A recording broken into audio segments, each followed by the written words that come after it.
जय श्री राम। नमस्कार दोस्तों, बात करते हैं आज हम तुला राशि जातक के लिए आने वाला मई का महीना कैसा रहेगा। आइए हम ग्रहों की स्थिति को देखते हैं। 7 नंबर की राशि अब तुला राशि हुए। आपके षष्ठम भाव में राहु हैं, शनि हैं, शुक्र हैं एवं बुध हैं। आपके सप्तम भाव में सूर्य हैं, मेष राशि में उच्च होकर बैठे हुए हैं। आपके अष्टम भाव में बृहस्पति हैं, वृष राशि में, एवं आपके दसम भाव में मंगल विराजमान है, कर्क राशि में नीच के होकर बैठे हुए हैं। एवं द्वादश भाव में कन्या राशि में केतु विराजमान है। ये मई का जो महीना है तुला राशि जातकों के लिए सभी कुछ ग्रह जो है अपना राशि परिवर्तन करेंगे। कुछ मेजर जैसे राहु, केतु, बृहस्पति इस महीने अपना राशि परिवर्तन करेंगे।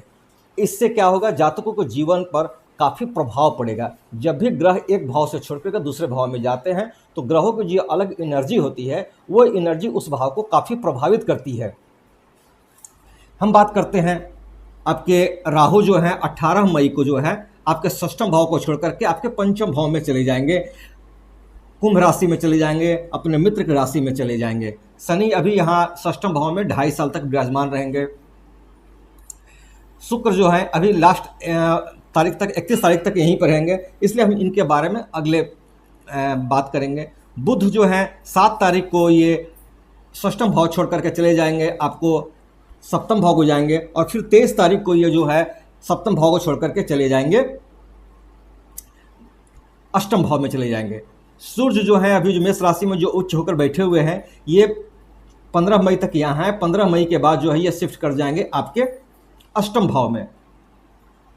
बृहस्पति जो है अभी 14 मई तक यहीं पर रहेंगे। 14 मई को ये शिफ्ट होकर चले जाएंगे आपके मिथुन राशि, शत्रु राशि में ये चले जाएंगे, भाग्य भाव में चले जाएंगे बृहस्पति। ये परिवर्तन आपके लिए काफ़ी बेस्ट माना जाएगा। और मंगल जो है कर्क राशि में नीच के होकर के बैठे हुए हैं। इतना बड़ी ग्रह अगर नीच में है तो जातक के जीवन पे काफ़ी प्रभाव पड़ेगा। वो भी कब, जब ये कार्य क्षेत्र में आपके बैठे हुए हैं।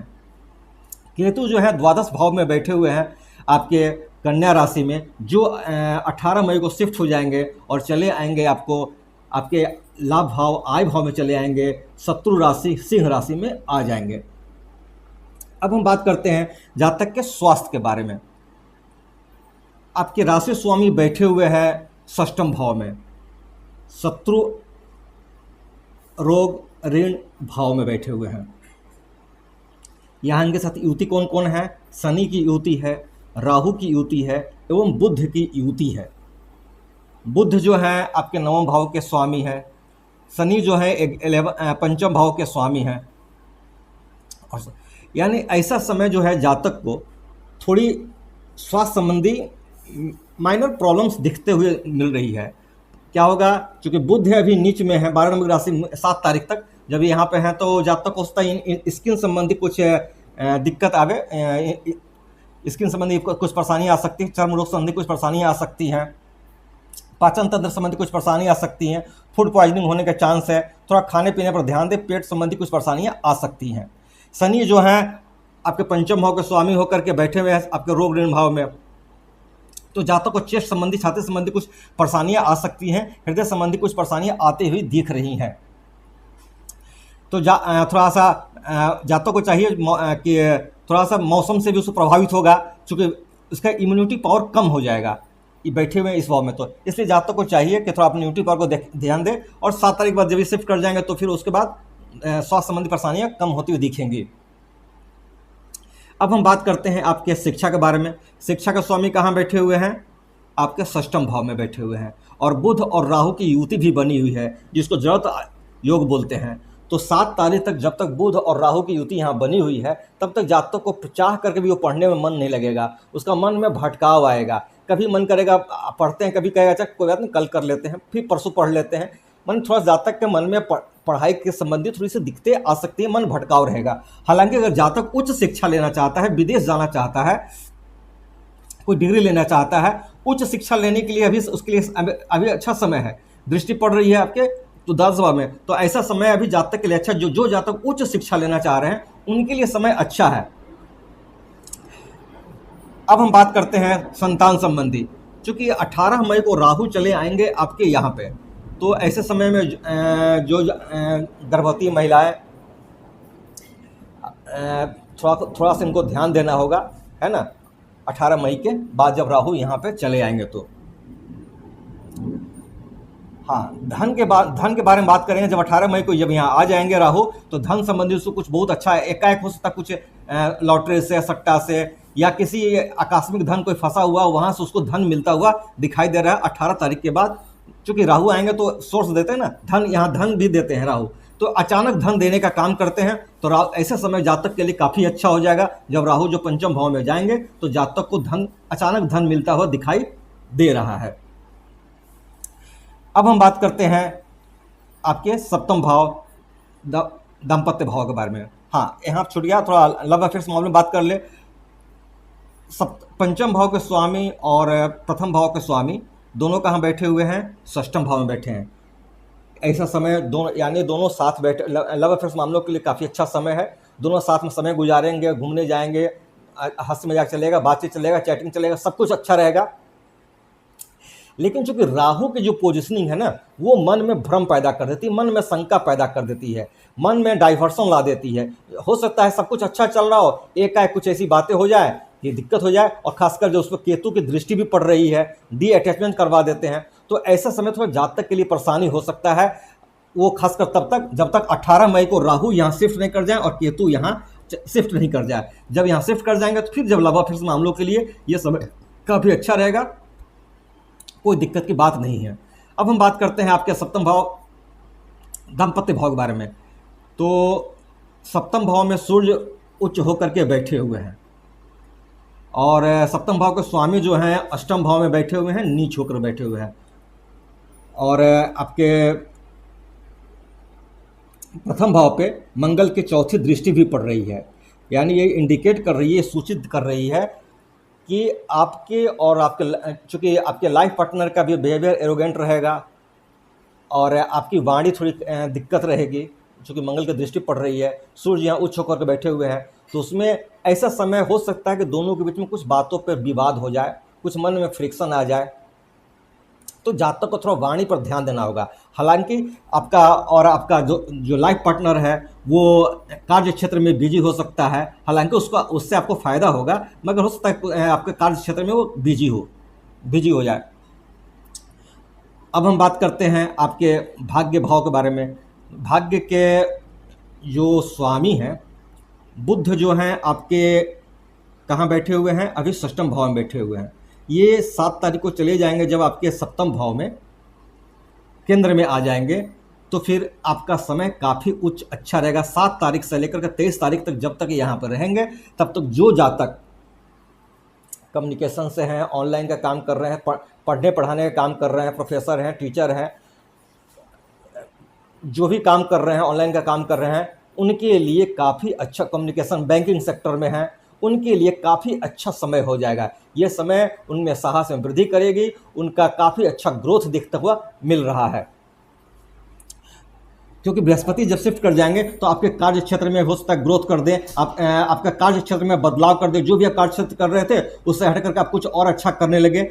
ऐसा समय जातक के लिए, जो तुला राशि जातक हैं उनके लिए 7 मई से 23 मई तक का समय मैं यहाँ लिख देता हूँ। 7 से 23 मई तक का समय जो है वो काफ़ी अच्छा समय रहेगा भाग्य के रिगार्डिंग। हालांकि बृहस्पति यहाँ आएंगे तो यहाँ रहेंगे, वो 1 साल तक रहते हैं। बृहस्पति एक भाव में नियर अबाउट 1 साल तक रहेंगे, तो अभी 1 साल तक मैं बोलूँगा समय तुला राशि जातकों के लिए भाग्य के संबंधी काफ़ी अच्छा रहेगा। और जब किसी का भाग्य ही अच्छा रहे तो फिर और किसी का क्या कहने, सब कुछ अच्छा ही रहेगा।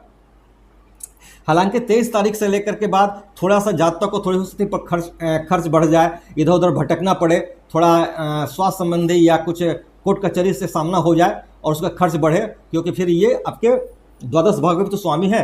तो ये 23 तारीख के बाद ये क्या चले जाएंगे? अष्टम भाव में चले जाएंगे, तो थोड़ा सा खर्चा बढ़ता हुआ दिखाई दे रहा है। अब हम बात करते हैं आपके कार्य क्षेत्र के बारे में। तो कार्य क्षेत्र में मंगल बैठे हुए हैं नीच होकर के, यानी ऐसा समय जो है अच्छा नहीं कहा जाएगा। हो सकता है जहाँ पे आप कार्य कर रहे हो वहाँ शनि के साथ आपकी ट्यूनिंग सही नहीं हो। हालांकि मंगल बैठे हैं आपके केंद्र में आ गए हैं, फिर भी आप है तो नीच के ही ना। अग्नि तत्व की राशि जल तत्व की राशि में बैठी है, यानी आपका जहाँ कार्य कर रहे हैं उन दोनों के बीच में सही ट्यूनिंग नहीं हो सकता किसी बात में विवाद हो जाए। क्योंकि मंगल नीच के हैं तो वाणी पर भी आपका कंट्रोल नहीं रहेगा, क्योंकि चतुर्थ दृष्टि पड़ रही है आपके प्रथम भाव पे। तो हो सकता कि वाणी आपकी अब आपको अपनी वाणी काफ़ी संयमित रखनी होगी। जब तक मंगल है यहाँ पे, इस मंथ तक रहेंगे मंगल, इस मंथ में मंगल रहेंगे, तो जब तक मंगल यहाँ पे हैं आपके कार्य क्षेत्र के में, या ऐसे भी आपकी वाणी को काफ़ी संयमित रखना पड़ेगा। और जहाँ पे हैं वहाँ मिलजुल कर रखना पड़ेगा, थोड़ा बात को समझते हुए कि चलो अभी हमारी मंगल राशि प्रभावित है, मंगल ग्रह खराब है, तो हमको इस बात को समझते हुए, चूँकि ज्योतिष का तो काम ही है आपको परामर्श देना और आपको पूर्व सूचना देना, तो यही मैं कहूँगा अपनी वाणी पर कंट्रोल रखें, सब कुछ ठीक हो जाएगा। खासकर वो लोग जो भूमि संबंधी कार्यों में जुड़े हुए हैं, रियल एस्टेट का काम करते हैं, पुलिस में हैं, फौज में हैं, ऐसा जो होता है टेक्निकल फील्ड में है, वैसे जातकों के लिए काफ़ी अभी थोड़ा समय अनुकूल दिख नहीं रहा है। वैसे समय जातकों को काफ़ी ध्यान देना होगा। केतु भी 18 मई को जब आपके आ जाएंगे, आपके आय भाव में आ जाएंगे, तो ऐसा समय भी जो है जातक को थोड़ा सा अपने बड़े भाई बहनों से मेल मिलाप कर रखना पड़ेगा। उनके स्वास्थ्य संबंधी चिंता रहेगी, तो थोड़ा जातक को ध्यान देना रहेगा। सूर्य भी जो है आपके 14 मई तक यहाँ पे हैं, उसके बाद ही चले आएंगे आपके अष्टम भाव में। लाभ विभाग के स्वामी जो हैं अभी तो आपको काफ़ी अच्छा रिजल्ट दे रहे हैं, आपको मान प्रतिष्ठा सम्मान सब कुछ मिल रहा है। लेकिन 14 मई को जब ये शिफ्ट कर जाएंगे, आपके आ जाएंगे अष्टम भाव में, तो जातक को सूर्य भगवान के लिए सुबह स्नान ध्यान करके अर्घ देना काफ़ी जरूरी हो जाएगा, है ना। आदित्य हृदय स्रोत का पाठ करें तो जातक को काफ़ी राहत मिलता हुआ दिखाई देगा, क्योंकि सूर्य अष्टम में आ रहे हैं, लाभ भाव के स्वामी अष्टम में आएंगे। तो जो भी जातक सरकारी क्षेत्र से जुड़े हुए हैं उनका मान प्रतिष्ठा में हमें कमी हो जाएगी। सूर्य आत्मविश्वास के कारक हैं, तो आत्मविश्वास घटता हुआ दिखाई देगा। अगर कोई उनका कार्य लंबित है तो वो पेंडिंग ही रहेगा। सामाजिक में मान प्रतिष्ठा में कमी होती हुई दिखाई देगी। तो ऐसा समय जब तक सूर्य हैं यहाँ पे रहेंगे, तब तक आपको जातक को चाहिए, 14 मई को जब यहाँ आ जाएंगे, 1 मंथ तक करीब यहाँ रहेंगे, तो आपको चाहिए कि अपने सुबह स्नान ध्यान करके जल अर्घ जरूर करें और आदित्य हृदय स्रोत का पाठ करें, तो जातक को काफ़ी राहत मिलती हुई दिखाई देगी। क्योंकि मंगल आपके नीच हैं और कार्य क्षेत्र आपके कर्म क्षेत्र में पड़े हुए हैं, इसलिए आपको मंगल के प्रभाव को बैलेंस करने के लिए आपको हनुमान जी की आरती करें, हनुमान जी के मंदिर में जा कर के बूंदी का लड्डू चढ़ावे, खुद भी पावे और दूसरे को खिलावे, और मंगल से संबंधित वस्तुओं का दान करें, आपके लिए अच्छा है कहा जाएगा। आपको लाल रंग की वस्तु जैसे हरा मिर्च, गुड़, हरा फल जैसे सेव, लाल फल जैसे सेव, लाल रंग का कपड़ा ब्राह्मणों को या गरीबों की मदद करें, आपके लिए काफ़ी अच्छा समय रहेगा। आपको एक और बात, चूँकि आपके शनि जो है षष्ठम भाव में है, तो जातक को ऐसा समय में चाहिए कि जहाँ पे और आपका मंगल है कार्य क्षेत्र में पड़ रहे हैं, तो जातक को ऐसा समय चाहिए कि जहाँ पे वो कार्य कर रहे हैं वहाँ प्रेम व्यवहार बना कर रखें, अपने जो कनिष्ठ कर्मचारी हैं उनके साथ अच्छा व्यवहार रखें, ट्यूनिंग रखें। और जो शरीर से कमज़ोर लोग हैं या आयु के हैं, जैसा शरीर में कोई डिफेक्ट होता है या कुछ ऑर्फनेज लोग होते हैं, कमज़ोर लोग होते हैं, उनकी मदद करें, उनको खाना पीना खिलावें, तो जातक को काफ़ी अच्छा रहेगा। अन्नदान महादान कहा जाता है, तो जातक को चाहिए कि ऐसा कुछ कार्य कर, पशु पक्षियों को बाजरे का दाना दे, काफ़ी शुभ रहेगा आपको लिए। आपको आपके राशि स्वामी जो हैं अभी है तो उच्च के, मगर वो बैठे हुए हैं आपके षष्ठम भाव में, तो ऐसे समय में जातक को शुक्र का बीज मंत्रों का पाठ करना चाहिए। ओम द्राम द्रीम द्रौम स शुक्राय नमः का पाठ करें, अच्छा रहेगा। आशा करता हूँ कि तुला राशि जातकों के लिए मई का महीना काफ़ी अच्छा रहे। भगवान श्री राम उनकी सारी मनोकामनाएं पूर्ण करे, उनको जीवन में आशातीत सफलता दे। सब धन्यवाद।